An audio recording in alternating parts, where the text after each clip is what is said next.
don't like globalization, but we believe in globalization.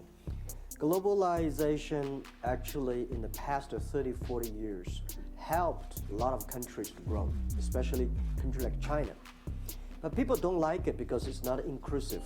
So globalization itself is good, but how we can improve it, how we can make more developing countries get involved, how we can help a small business get involved, young people get involved.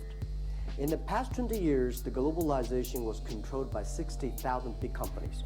So what if we can help 60 million or 60 million small business, any young people that can global buy, global sell? That's something that I think the world trade should be looking like.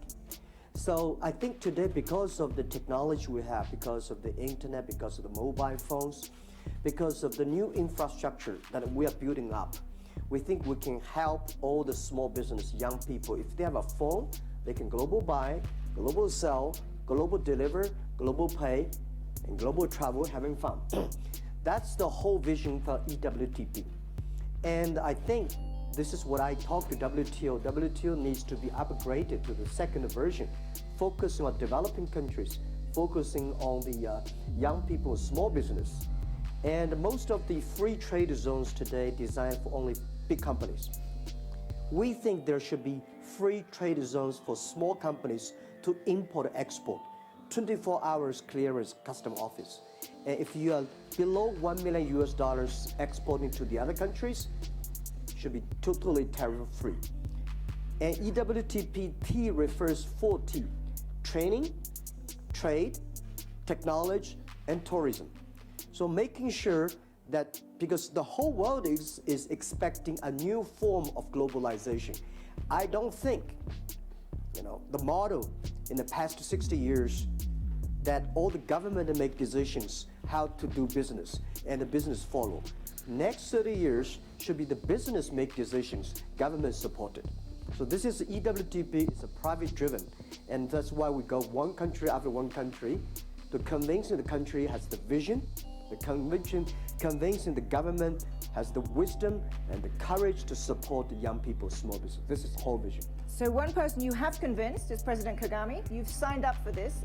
Mr. President, why did you sign up, and what are the expectations you have of this for Rwanda? Well, to begin with, it was a great opportunity that came our way. Thank you, Zeni, for first of all inviting us here and moderating this session. So when I met Jack Ma, and he had already thought through this in a broader sense, and was happy to start with Rwanda because of what Jack had observed in terms of the investments we have made in the area of infrastructure and technology and the governance generally there that would support this kind of business and relationship and transactions. So we have already started, and what is happening on the ground is very exciting because the young people, and what Jack has just said, this is a relationship that brings in the otherwise marginalized, levels of society, the young people, the farmers, and this has helped bring them in connection directly with the consumers. Can you give an example? You were telling me earlier about the example of coffee. This initiative was signed in October 2018, so really not very long ago. Give us a sense of what on the ground has happened already. Already there is coffee being sold through this e-commerce to Chinese customers. And what is happening, on average, generally, the coffee farmer or business people were getting around $8 per kilogram. Now they have additional 4, which is $12 for every kilogram. And this happens very fast, and the transactions are very beneficial, almost real time. So one of the ambitious goals of this is that you said it was up to $1 million in transactions would be tariff-free, and you, Mr. President, have clearly agreed to that. Do you think, why did you do that? Because you think that's an important part of a development strategy? There's no question about it. If you look at the number of people who are going to benefit, the young entrepreneurs, these farmers who are involved in, for example, coffee businesses, it's all inclusive. The small and medium enterprises are benefiting, and these are the majority when it comes to the businesses in any country. You find these ones put together hold more than any other level that you can think of. And where, Jack Ma, what's the scale of your ambition with this? You have signed up a couple of countries so far. You're going country by country, but is your goal to create an alternative global trade system? Well, we want at least giving some values to the new global trade system because of the technology. I never expected that Africa could be so huge. This is in 2 years, I've been to Africa for 3 times. And when we started to sell the coffees, 2,000 packages of coffee, we put online, and within 3 days, all sold out. And I said, wow. And we even did not have a lot of promotions. I giving the some coffee to my friends. They tried it, and they said, Jack, where did you get this? I said, you guess. And I said, Rwanda. I said, are you really? Then we think this year, at least for coffee-wise, we can sell 120,000 packages. And for those young people, when they have mobile phones, not only for computer games, not only for making phone calls, Twitters, they should do business. So that's we think will be covering all the countries. So let's posit you're successful, and this grows and is a big part of trade. It's a lot of countries. Mr. President, would you worry about having a trading system focused on one company? Well, before you worry about that, I am happy that what is happening is more inclusive on the other side of the beneficiaries, where in fact it has more or less democratized benefits in terms of, when I said the small and medium enterprises or other players individually being directly connected with the consumers on the other end and benefiting. I think that's huge. It's like we are here talking about hundreds of millions, later on running into billions of transactions involving more and more people every day in this and benefiting. Before you worry about one individual or one company or two that are doing that, I'm also looking at the benefits on the other end, where the numbers are unprecedented. But would you want down the road other companies to be doing the same thing? I'm not worried about that.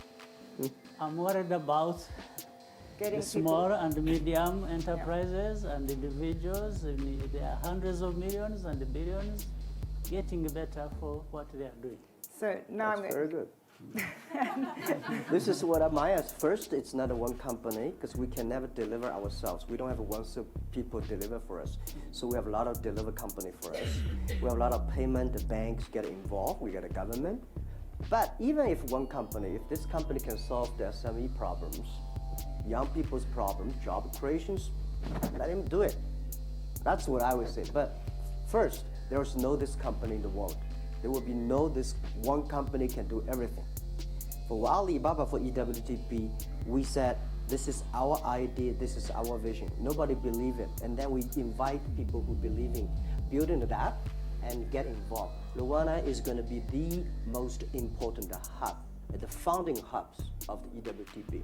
One day, there are people who get used to that hub. They will be experts sending expert to all the African. So this is the concept. This is the dream. This is not the. I think Alibaba cannot do it alone. We have to partner. Let me give another typical example. We are aware of, say, global pandemics. You know, there have been diseases affecting millions of people, tens, hundreds of millions of people. When we get medicine, if we go to medicine, and the medicine is accessible, it's affordable by the majority, do I start getting worried about the source of this medicine? Do I start getting worried and say, why does this medicine come from one company? No, I'm happy that people are getting treatment and in their numbers, and it's accessible and it's affordable. So for me, from this end, maybe for the other end, it's for Giacomo to answer that question. I was going to quickly ask him But for me, from that. the other side, I'm happy. I was just quickly, and I'm going to then open to the audience. I was going to ask from the other side, when you talk to other potential partners, and let's be honest, we are in a world of, rising tension on tech matters between the US and China. And as people talk about a splinter net, is your very ambitious global plan viewed in some quarters with more suspicion than you would like? Well, today the world is full of suspicion and full of worries. To me, to us, it's opportunity. I don't believe over 200 countries, everybody's puzzled. Every country is worried. But Europe is something worried to me because the worried Europe. The worried The worry worries Europe. Right? The European people just worry too much. Privacy, security. Is there any rules? What happens if this and that? So I'm happy President Kagame, he's not following Europe and embrace the future. Because people here in Europe, I was here, everybody talking about how can we regulate it? How can we protect? There's nothing can protect you unless you have the capability of knowing the technology. So that's why we don't go to America first. We don't come to European countries first. We go to the country who believe in first. We go to Africa and they say, wow, people say, impossible. How can Africa be successful? I said, I heard this question and challenge again and again when I started my business 20 years ago in Alibaba. Everybody say, how can Alibaba be successful in China? Why in China, no internet. Government banning, rules, laws, no credit cards, no logistic. We say, let's build it. If there's no credit card, let's build a payment system. If there's no logistic system, let's build a logistic system. So we are not fighting for tomorrow. EWTP will never be success tomorrow or today. We'll probably succeed in 10 years, 20 years. So we should have, if you have a patience, and we believe if you really create value for the others, more people will join in. So this is always we believe. I have lots more questions I'd like to ask you, but I think I'm going to open now to the audience. Yes, gentleman here, second row. Could you briefly introduce yourself and keep it brief? Hi, my name is Youngmin. I'm global shaper from Korea. Personally, I'm working for Google. I have many questions about tech industry happening right now. As you know, as digitalization is accelerating, we produce more and more data. But the thing is, the data itself is collected and centralized to specific country and specific company. So how can you solve this data centralization issue? Thank you. Data center Centralization. Do you want to take that or should we? Yes, very briefly, and then we'll move on. Yeah, I think first, everything we worry today will be solution. If we cannot solve it, somebody will. If I cannot do it, my kids will do it. But if you don't do it, then there's no problem, there's no hope. So I don't worry about that. Most of the government today worry about the data, privacy, security, centralizations. It's just the beginning of the data period. Give another 5 years, you will find things will completely change. Thank you. There's a lady here at the front row.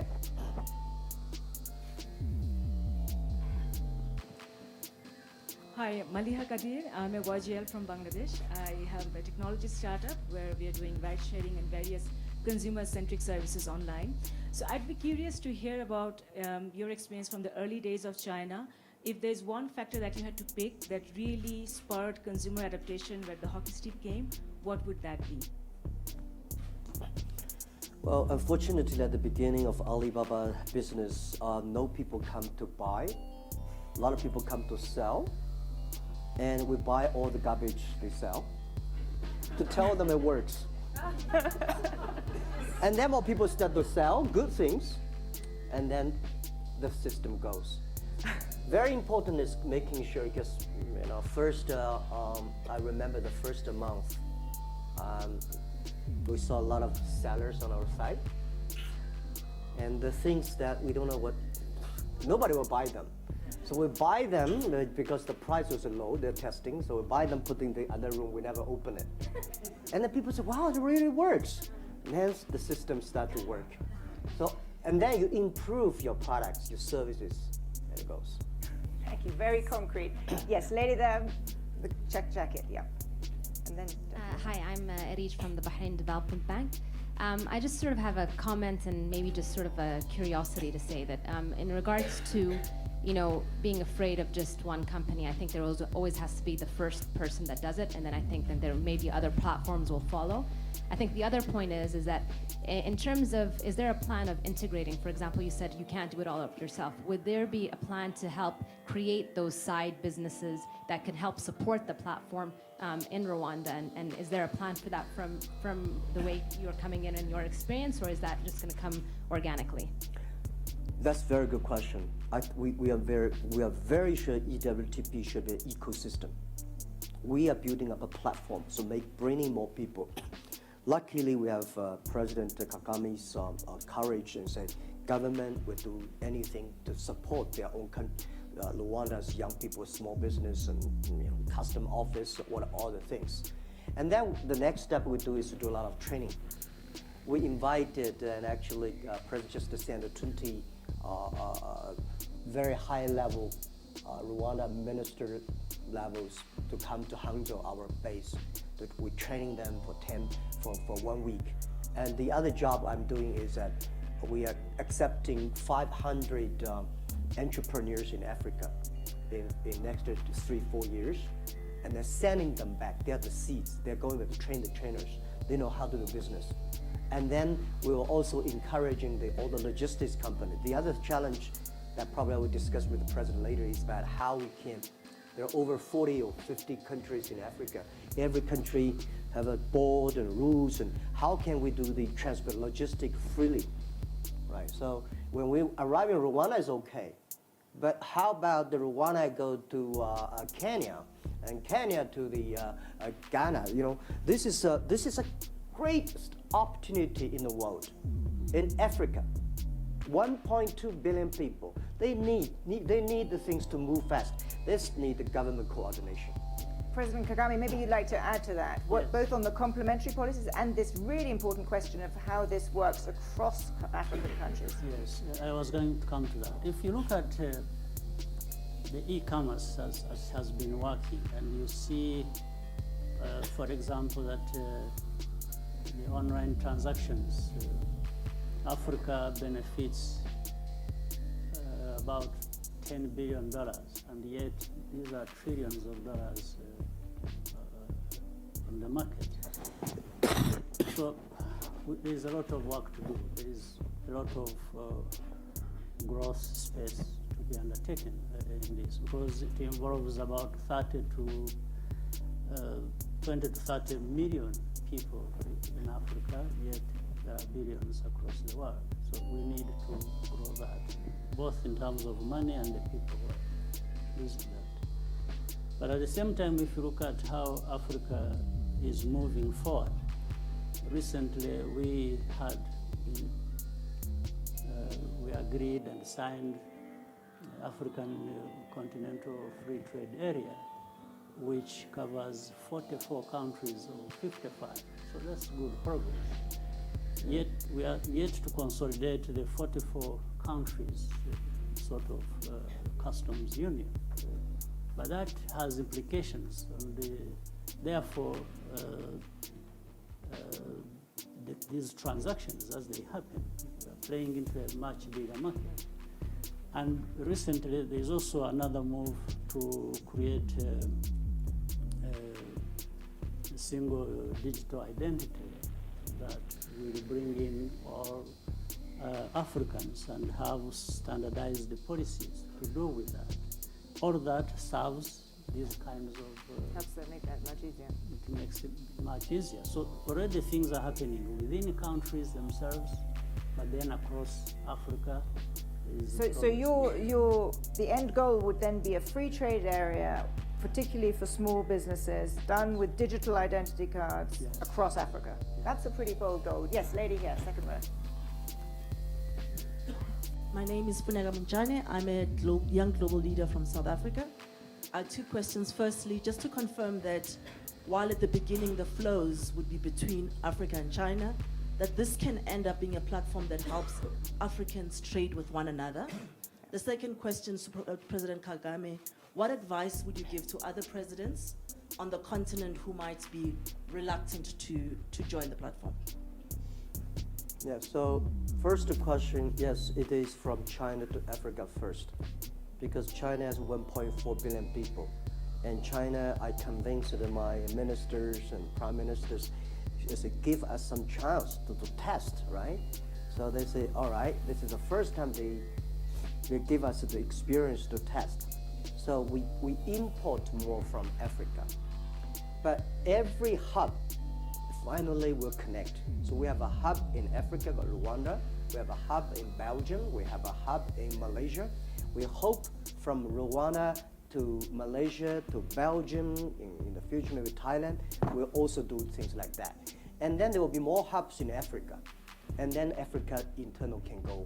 All the hubs will be connected. That's the plan. Mr. President, what would your advice be to perhaps more reluctant presidents? No, I think the best way to approach it is to, maybe to deal with any other problem like that, is to show people what they benefit by doing certain things and what they lose by not doing so. This is the only thing we can do. Is another, and I'm sure all African leaders and other Africans want what works for them, what can benefit them. I think there are many cases we can learn from before where Africans have come together and have agreed to do certain things because they know that is what the Africans want and that's what benefits them. So I think the discussions are already ongoing. This is why in forging an African continental free trade area, there were discussions before that. They understand the implications, they understand the benefits. So that's why so many signed up. In a single day, we had 44 countries, over 55, signing up to that. The others, I'm sure, will be coming on board. Maybe they have different issues they have to overcome as we get along. So it's not that we wait for everybody before we move forward, but we move forward with those who can and want to move forward, but we keep trying to show the others that if we move together, these are the benefits. If we don't, these ones benefit and these ones don't. So that's what we are doing. Thank you. There was another question here. Yes, lady in the second row, and then gentleman in the third. It's actually a question to both of you. I'm from India, in healthcare, but it's not related to this. Jack Ma, what would be, I love your vision and you make it sound so credible possible, but what is the country risk, the political risk, and that's what I would ask you also. Suppose, at the next president doesn't subscribe to this, that's one, and I think that we've seen that in India, that opened up e-commerce and really adopted it, and all of a sudden, the pressure of the local traders that said, this doesn't work for us, and all of a sudden they've changed the rules. So what happens at that time? Great question. Gentleman. Well, that is why I'm quite busy flying around and meeting all the presidents and PMs. And my colleagues, are you a business people or are you a politician? You're talking to everyone. In Africa, the hope for every developing countries, the 4 E. I say 4 T's and 4 E's. E, first, you have to have education. Every country from now on have to think it through. that the current education system that we teach our kids will not be able to create jobs for our kids in the future. Because robots, artificial intelligence, they will be much smarter. So everything you teach the kids how to remember, how to calculate faster, is gone. So the education. Second E is entrepreneurs. We have to have a lot of entrepreneurs who believe in the future. And the entrepreneurs believe in the future than most of the other. If they do not believe in the future, they will never be able to become an entrepreneur, right? The next is infrastructure, not infrastructure. We should put electronic infrastructure, right? So making sure that every young people can be able to reach the internet. It's as important as the, and the fourth is e-government. We are pushing government on the internet. So I met over 20,000 government officers 2 years ago, 1 year. That's just like I'm meeting government officers every day. My job is I don't want any policy and anything, just this is the way we do business. And then you see the young people, the young government officers, they started using mobile phone, they think it's good. And it will come. But by saying one thing, the policymakers, this is what exactly happened. This is a human being always happen. In 1860s, there's a bill in the UK called the Red Flag Bill. That is when car was built. The horsemen at that time called white-collar person. They hate this. They went to the government and say, stop the cars. The cars will kill people on the road, and if you let the cars come, all the horsemen are losing jobs. The society is going to. Then the government passed a bill called the red flag. There is a red flag in front of every car that you are not allowed to drive more than 7 miles per hour, and you have to follow a horse. That stopped the industry. So this is what I think a lot of government is doing that, and our job is to make them online, so they cannot do that. Well, on my part, I'm in politics, but without the standard definition of being a politician. Because I understand also that my reason for being in politics is actually to enable business people do business and succeed. Second, people are elected, they become leaders because they, among other things, tell people what they intend to do. They want to bring change or no change to something. But the voters also, who vote people out of power or bring them to power, do so on the basis of what they believe in, whether this change is good for them or the status quo isn't good for them. So, and you are right in saying that in most of these things we do, there is a need for predictability, there is a need for sustainability. But the fact is, I think with what is happening, once the people are benefiting, then they will want to stay with the kind of things that benefit them. In this case, where the small and medium enterprises and the people involved and the jobs that are involved,